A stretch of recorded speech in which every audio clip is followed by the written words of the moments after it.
qual o estado que se encontrava esta cidade. Destruída, suas portas queimadas, havia virado tudo em ruínas. E Deus tem deixado para nós, irmãos, registro, para que seja para nosso exemplo e crescimento. E aí eu comecei a pensar a respeito de Jeremias. Eu quero ler o capítulo 2 aqui, para a gente começar a meditar. No mês de Nissan, no 20º ano do rei Artaxerxes, quando lhe trouxeram o vinho, eu o tomei e dei ao rei. Nunca antes eu estivera triste na presença dele. Assim o rei me perguntou: por que está triste o teu rosto, se não está doente? Por que você está triste, se você não está doente? Não é isto senão tristeza de coração.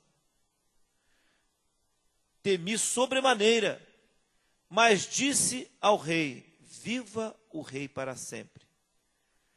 Como não estaria triste o meu rosto, estando a cidade, o lugar do sepulcro de meus pais, assolada, e tendo sido consumida as suas portas pelo fogo? Disse-me o rei: que me pedes agora? Então orei ao Deus do céu e respondi ao rei. Primeiro ponto, irmãos, havia uma tristeza no semblante de Neemias. Tristeza. Quantas vezes denota tristeza no semblante? De repente, o Senhor entra com providência. Amém? Às vezes, quando nós nos sentimos tristes, ou o nosso coração abatido, como diz a Bíblia, certamente Deus vai entrar com providência. E não vai demorar. O rei percebeu na vida de Neemias. Era notório no rosto de Neemias a sua tristeza. Mas qual é a sua tristeza, Neemias? Qual é a sua tristeza? É porque destruíram a cidade dos meus pais, a cidade santa, dos meus antepassados. E além de ter sido destruída, colocaram fogo nela, queimaram as suas portas. Mas voltando, irmãos, para as minúcias da palavra de Deus. Deus, toda a sua palavra, até um ponto, até uma vírgula, uma interrogação, tem profundas revelações da palavra de Deus para o nosso enlevo espiritual, para o nosso crescimento.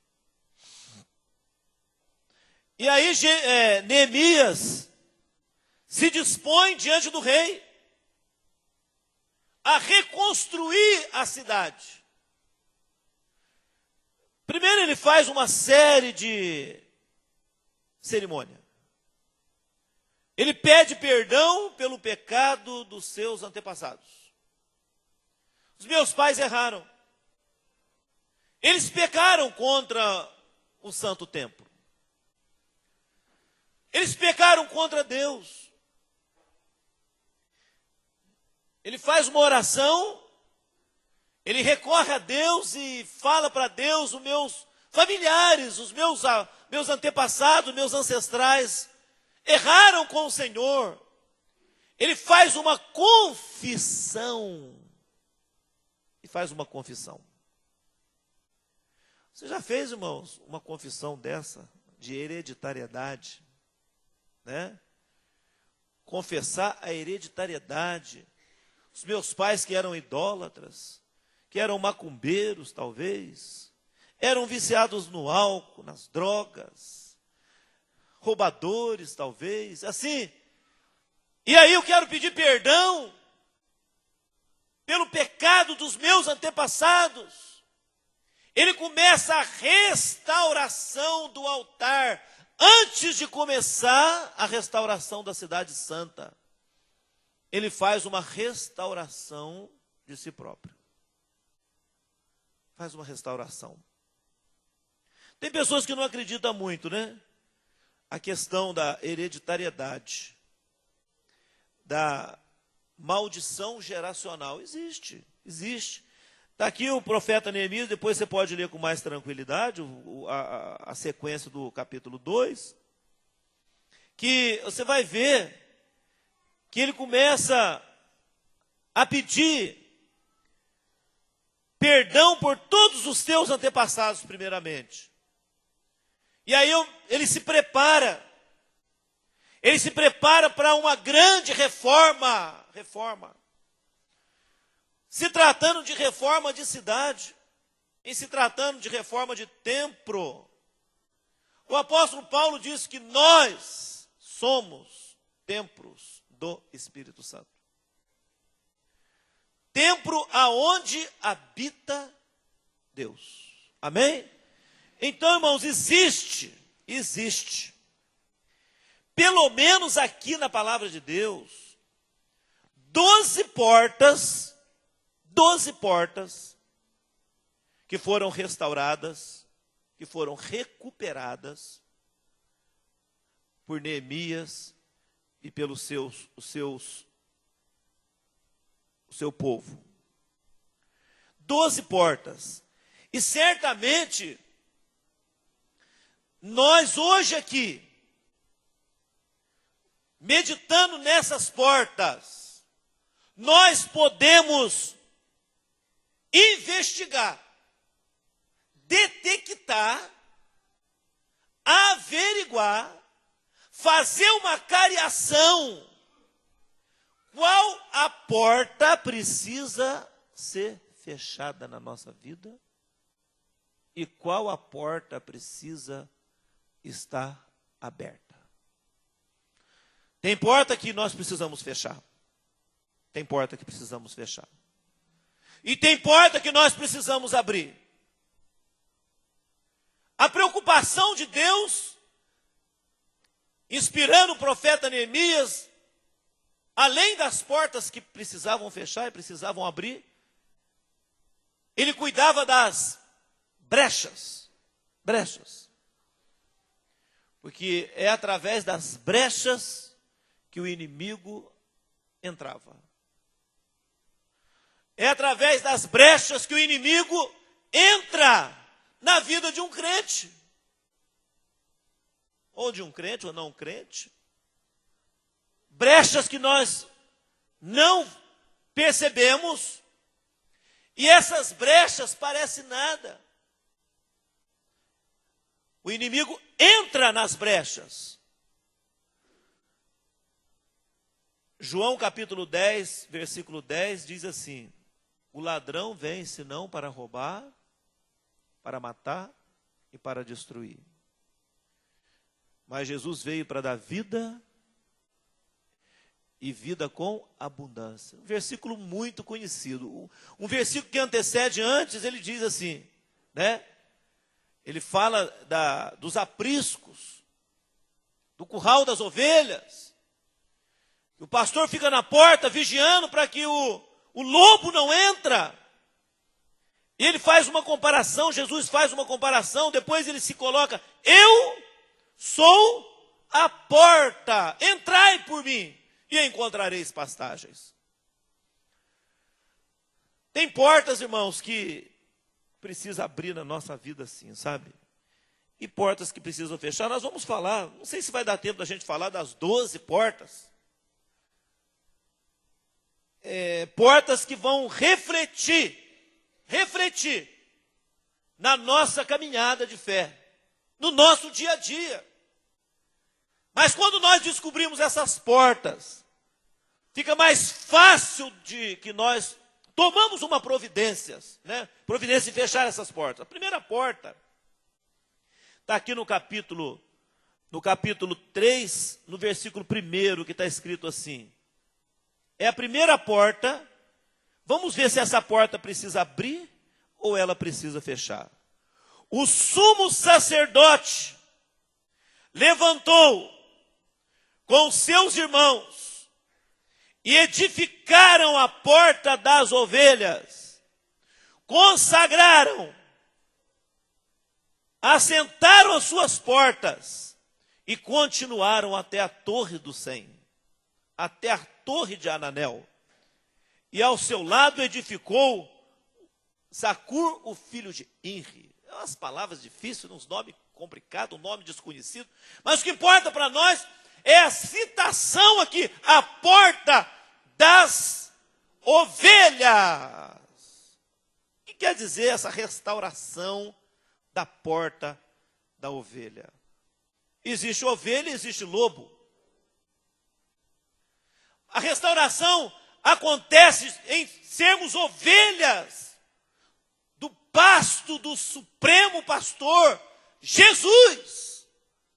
Essa porta, irmãos, na nossa vida, na vida de cada um, é preciso que essa porta esteja aberta. É a porta da aceitação da fé. É a porta quando você se transforma em novo nascimento. Quando opera no coração do homem o novo nascimento. Ele deixa de ser um lobo. Ele deixa de ser um animal qualquer, ainda que racional como ser humano. E ele aceita Jesus como Senhor e Salvador da sua vida. E ele passa a se sentir uma verdadeira ovelha do Senhor. Amém? E aí ele pode falar como falou o salmista: o Senhor é o meu pastor e nada me faltará. Ele sabe que ele é uma ovelha. Ele sabe que ele é uma ovelha. Ele tem convicção que ele nasceu de novo. Quem nasce de novo, segundo nosso livro aí do Discipulado 1 a 1, da revista Nova Criatura, diz que uma das lições profundas e poderosas da nossa revista é trazer para nós a convicção, através do estudo, do novo nascimento, a certeza da salvação. Se eu morrer agora, se Jesus voltar agora, eu subo? Eu tenho convicção que eu subo? Eu vou subir? Se eu infartar, se o meu coração parar de uma hora para outra, será que eu estou salvo? Tem gente que fala assim: olha, eu acho que eu não estou salvo não. Precisa mais um pouco. Preciso esperar mais um pouco. Ah, se Jesus voltar agora eu preciso... Mas preciso do que você precisa? Ah, eu preciso acertar minha vida. E às vezes passa a vida inteira acertando, irmãos, e não acerta. Sabe por que não acerta? Porque a nossa natureza, ela é pecaminosa. Nós vamos melhorando a nossa vida de fé. A vereda do justo é como a luz da aurora, que vai brilhando, brilhando, até ser dia perfeito. Mas se Jesus voltar, se eu morrer de uma hora para outra, a salvação, irmãos, saiba de uma coisa ali no fundo do seu coração, já está garantida. Amém? A salvação independe da nossa natureza pecaminosa, não depende da nossa natureza de pecado. É lógico que ela é condicional. É lógico que ela é condicional. Você entrega a sua vida para Jesus. Você aceita Jesus. Vive nos botecos, na droga, no álcool, no pecado, na prática do pecado. Sintomas do pecado está dentro de cada um de nós. E agora a prática do pecado. Se você não se encontra na prática do pecado, você pode ter certeza, o sangue de Jesus Cristo nos purifica de todo o pecado. E nós recebemos a salvação de Deus, irmãos. Amém? Você pode acreditar que você está salvo em nome de Jesus? Que há uma porta chamada Porta das Ovelhas que já abriu na sua vida? É uma porta que tem que permanecer aberta. Ah, mas eu não sou digno de ser salvo. Quem que é digno então? Os anjos?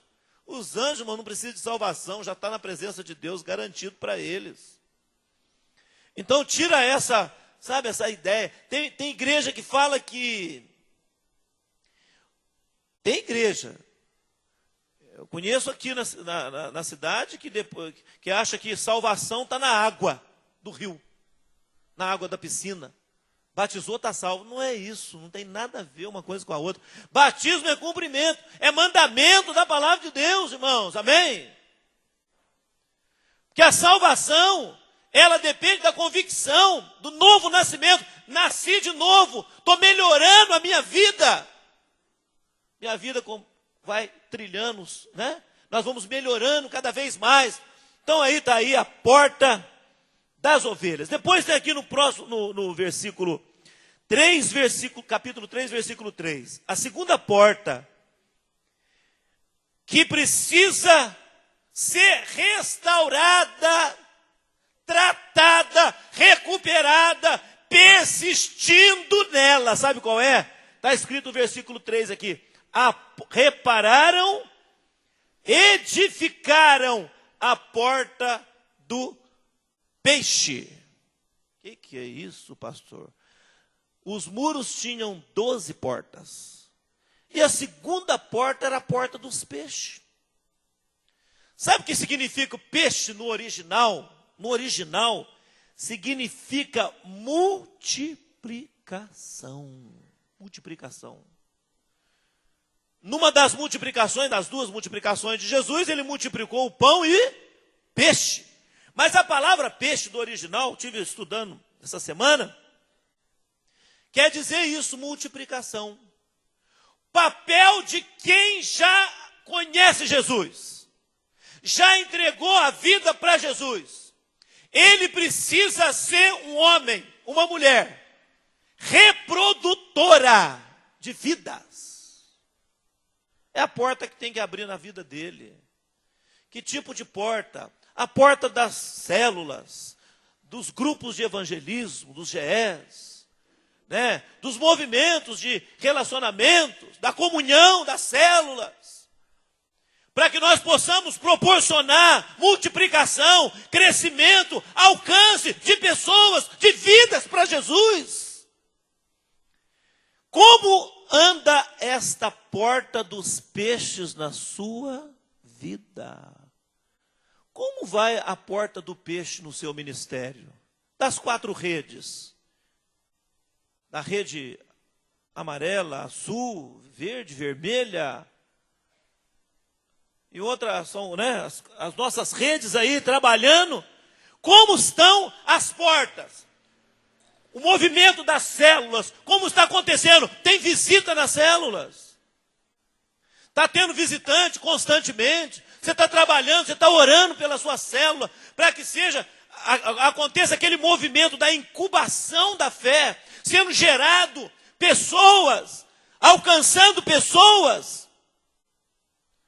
Esta é a porta dos peixes, é a porta da multiplicação. Multiplicando, ganhando, consolidando, treinando, edificando, enviando, trazendo pessoas. Como anda a minha porta?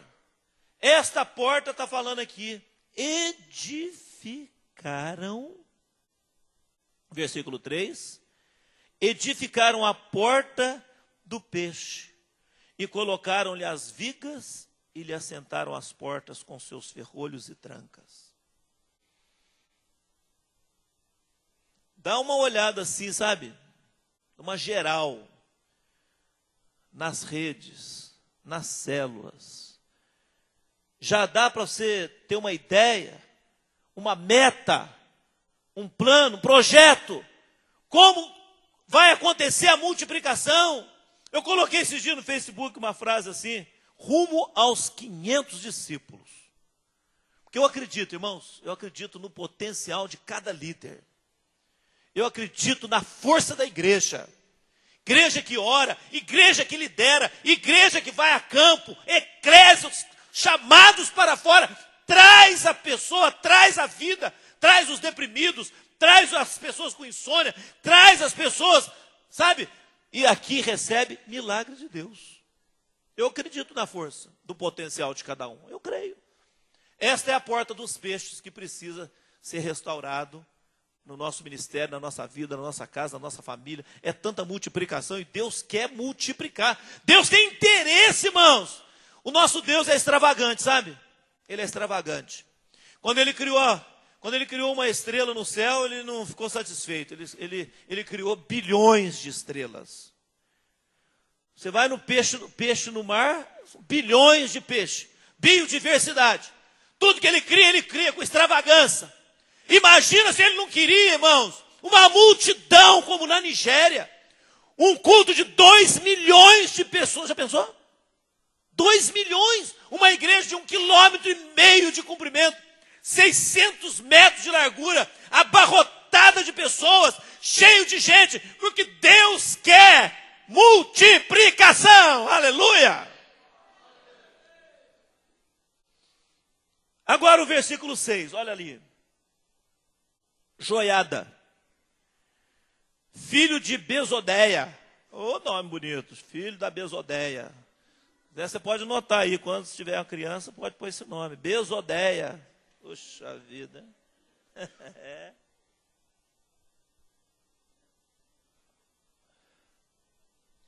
Repararam a porta velha. Poxa vida, lá no muro de Jerusalém tinha uma porta que era conhecida como a porta velha. Já fala o nome, já fala, né? Já fala. Velha. Coisas velhas. Aquele que está em Cristo, nova criatura é. As coisas velhas já se passaram.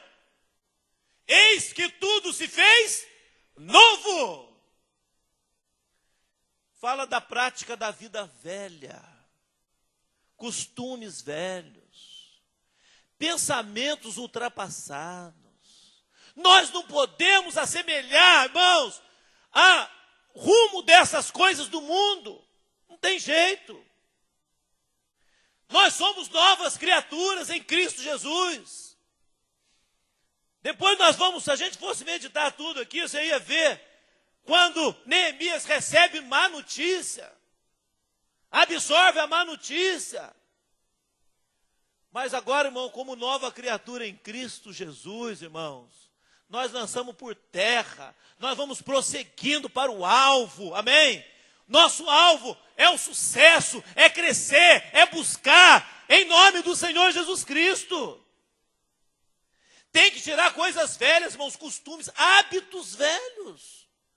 Hábitos velhos. A mentira, o engano, sabe? O caráter deformado. Nós costumamos dizer que ovelha sarada dá cria. Um rebanho saudável, a tendência é multiplicar o rebanho.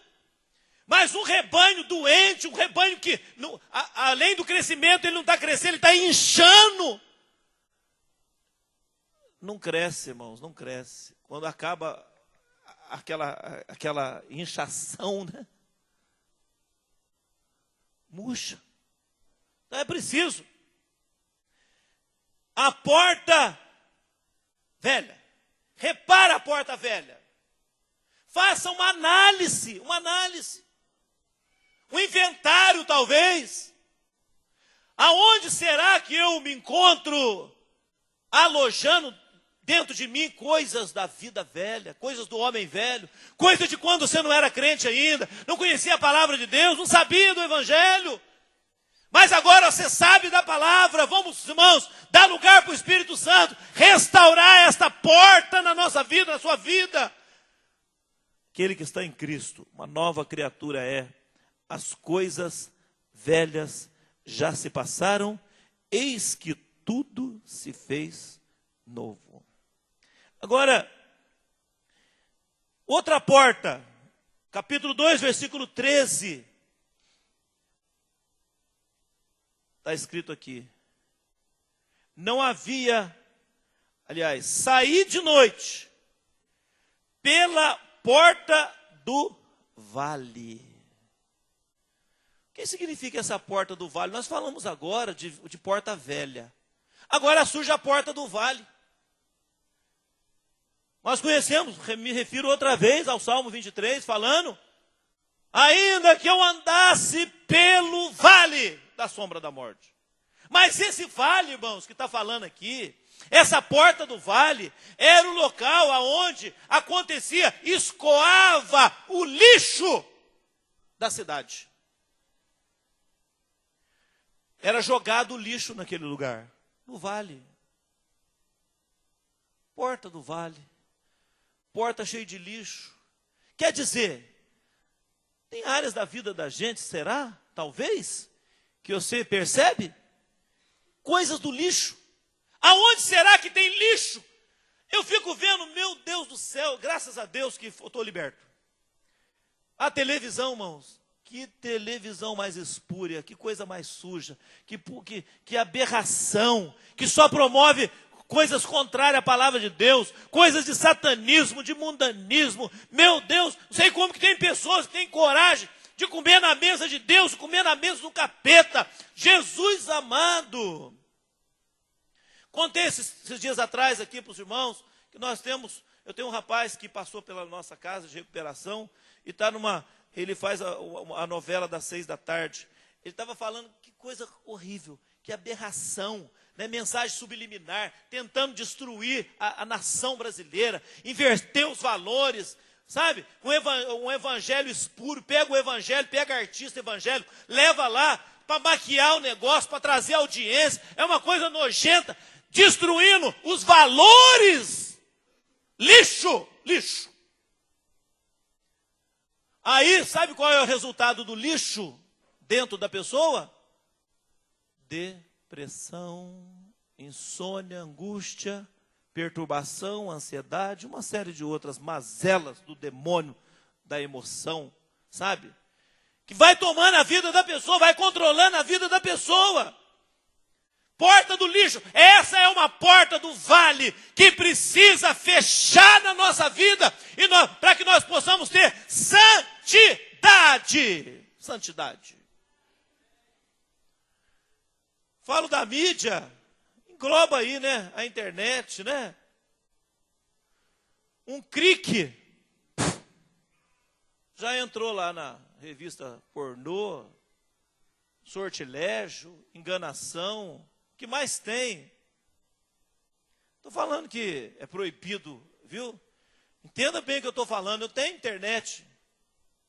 Mas, irmãos, o cuidado que precisa ter para manusear essas coisas, viu? É o cuidado. Sabe quem que é prejudicado? É quem está recebendo. Então está aqui. Sair de noite é a porta do lixo que precisa fechar. Fala comigo. Esta noite, eu vou pedir ao Senhor que me ajude a enxergar aonde eu estou recebendo lixo na minha vida. Aleluia, irmão. Você fez sua oração com fé, o lixo vai ser removido em nome de Jesus, amém? As mensagens subliminares, as novelas satânicas, as músicas do inferno, vai sair da sua vida no nome do Senhor Jesus. Mas agora tem um versículo 13, está falando aqui, logo em seguida. Fonte do dragão e da porta do montouro. Contemplei os muros de Jerusalém que estavam derrubados. Montouro. Que porta que é essa que precisa fechar? Nós falamos da porta do vale, é uma porta onde jogavam os lixos. O vale. Agora aparece logo em seguida a porta dos montouros. Existe, irmãos, montouro é um sinônimo de lixo? É um sinônimo de lixo. Essa quantidade, sabe, que o lixo, muitas vezes nós podemos tirar o lixo,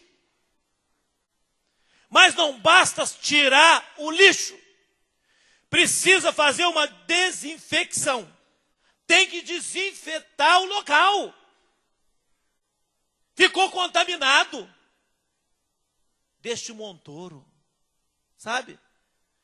É preciso receber agora uma carga poderosa do poder do Espírito Santo, aonde os traumas vão ser eliminados, as doenças emocionais, os laços quebrados vão ser refeitos.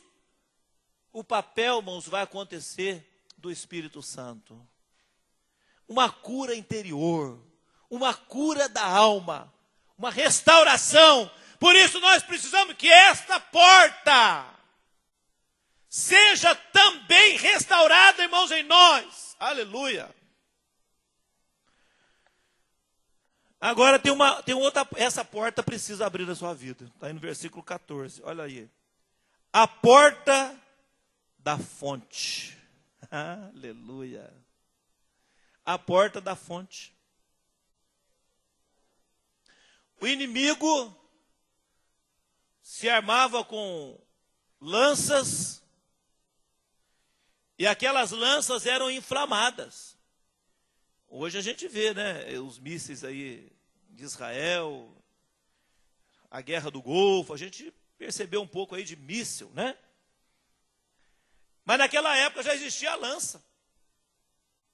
Na ponta dela tinha fogo. Por isso que o apóstolo falou lá em Efésios, os dardos inflamados do maligno. Inflamado porque pega fogo. Ele joga uma lança com fogo na ponta. E essa fonte principal era para que naquele momento, na porta principal da fonte, aonde a lança chegava e batia dentro daquela água, é como se fosse um escudo, que combatia a chegada do míssil. Fala lá no livro de Efésios, que nós não temos que lutar contra a carne, contra o sangue, mas contra os principados, contra as potestades do ar. Usando o escudo da fé, apagando, lugar aonde apaga os dardos, anulando, neutralizando de uma vez para sempre os dardos inflamados do maligno contra nós. Essa porta, irmãos, precisa abrir na sua vida. Quando vier um dardo inflamado, já vou destruir no ar. Você sabia que até hoje Israel faz isso, né? Quando ele sabe que vem tem lá as baterias antimísseis, né? Os mísseis, né? Ela vem já, no ar já detecta, já derruba o míssil. As armas da nossa guerra. Essa é a porta da fonte que precisa abrir aqui essa noite, amém? Soldados, irmãos, munidos, equipados, com tecnologia do céu, aleluia, tecnologia do céu, que quando nós usamos, tem tanta coisa na tecnologia do céu, o nome do Senhor Jesus, o nome que está acima de todo nome, amém?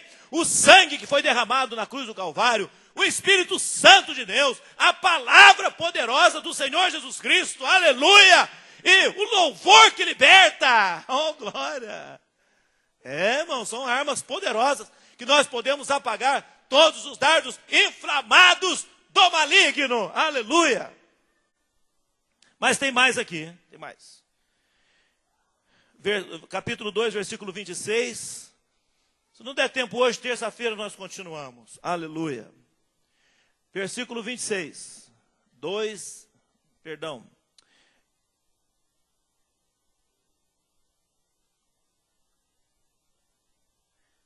3:28, misturei aqui, 3:28.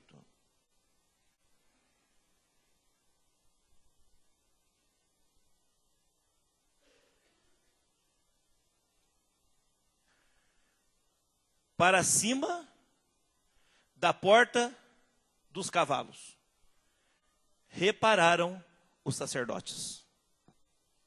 Você vê que cada um tinha uma função. Agora, os sacerdotes repararam a porta dos cavalos. Quando você ouve falar em cavalo, você lembra na força. Ah, aquele motor tem 2 cavalos. 3 cavalos. HP, né? Horsepower. Cavalos. Força, poder. Deus quer que restaura essa noite, irmãos, também. Se você tem fé, se você acredita, Deus quer restaurar na nossa vida o poder da força do Espírito Santo em nós. Aonde estão os milagres? Aonde estão os prodígios? Aonde estão os sinais que é prometido na palavra de Deus? Os sinais seguirão os que crerem.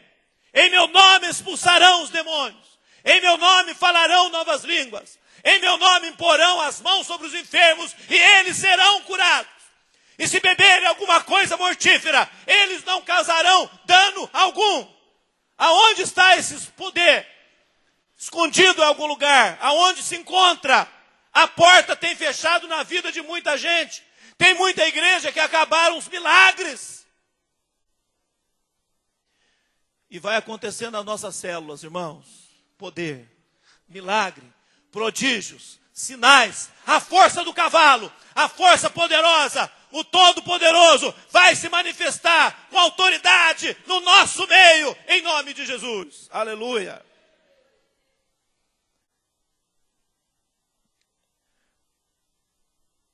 Três 24. Tem muita porta, hein?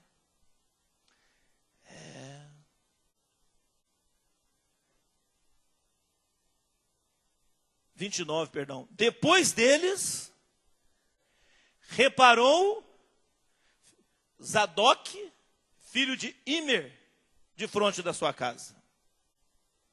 E depois deles, Semaías, filho de Secanias, o guarda da porta oriental. Porta oriental foi reparada. Essa porta, irmãos, está fechada. Está fechada. Por que essa porta oriental está fechada? Sabe por quê? É a porta que Jesus vai entrar na sua vinda. A glória da última casa será maior do que a primeira. Quando nós abrimos nosso coração para restaurar esta porta, a porta do Oriente, aonde de Sião sairá a lei, haverá um governo único. Não vou entrar na escatologia para não confundir agora, mas ele vai governar de Sião, de Israel. O mundo vai conhecer um governo, mas para isso essa porta continua fechada, irmãos. Essa porta vai estar aberta logo em seguida, após a volta do Senhor Jesus Cristo. De todas as portas, eu não tenho mais tempo para falar de outras portas aqui, mas de todas as portas que foram refeitas, que foram recuperadas, que foram restauradas, uma delas, essa porta do Oriente, é a porta de quem está preparado para receber. Está preparado para receber a volta do Filho do Homem. Jesus Cristo está voltando. Ele vai buscar a sua igreja. Ele vem buscar um povo que foi lavado e remido pelo sangue do Cordeiro. Bem-aventurado aqueles que lavaram as suas vestiduras no sangue do Cordeiro, para que lhe assistam direito a entrar na cidade pelas portas. Esta é a porta do Oriente, é a porta da volta do Senhor Jesus. Tem muitas portas, tem outras portas, mas eu quero que você fique de pé, irmãos, amém? Saiba como ganhar multidões para Jesus sem deixar de cuidar bem de cada cristão. Conheça a visão do MDA, o modelo de discipulado 1 a 1 em ação. Saiba mais através do site visãomda.com.